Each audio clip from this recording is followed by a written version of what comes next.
Welcome back. खबरों के सिलसिले को आगे बढ़ाते हुए बात करें, महकमा बल्दियात ने हैदराबाद डिवीजन के 40 यूनियन काउंसिलों के सेक्रेटरीज को मुअत्तल करके लोकल गवर्नमेंट बोर्ड में रिपोर्ट करने की हिदायत कर दी है।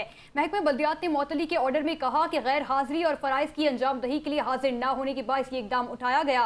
इनके खिलाफ चेयरमैन से स्क्रूटनी कमेटी रीजनल डायरेक्टर महकमा बल्दियात हैदराबाद डिवीजन ने अपने खत के जरिए रिपोर्ट किया है। इस बारे में क्या तफसीलात हैं, जानेंगे नुमाइंदा फाइजी शकील नाइट से। शकील, बताइएगा।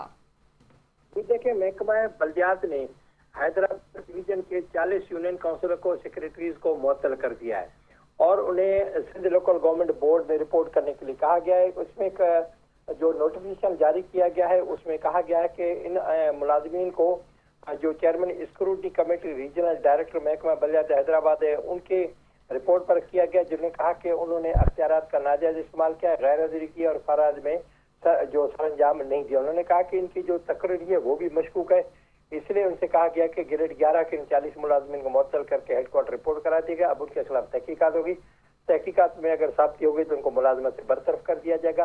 इस पूरे जो मामला है इस पर सूबाई वजीर बल्दियात सैयद नासिर हुसैन शाह को भी आगाह कर दिया, जिन्होंने कानूनी कार्रवाई की हिदायत कर दिया। जी, तफसीलात के लिए बहुत शुक्रिया।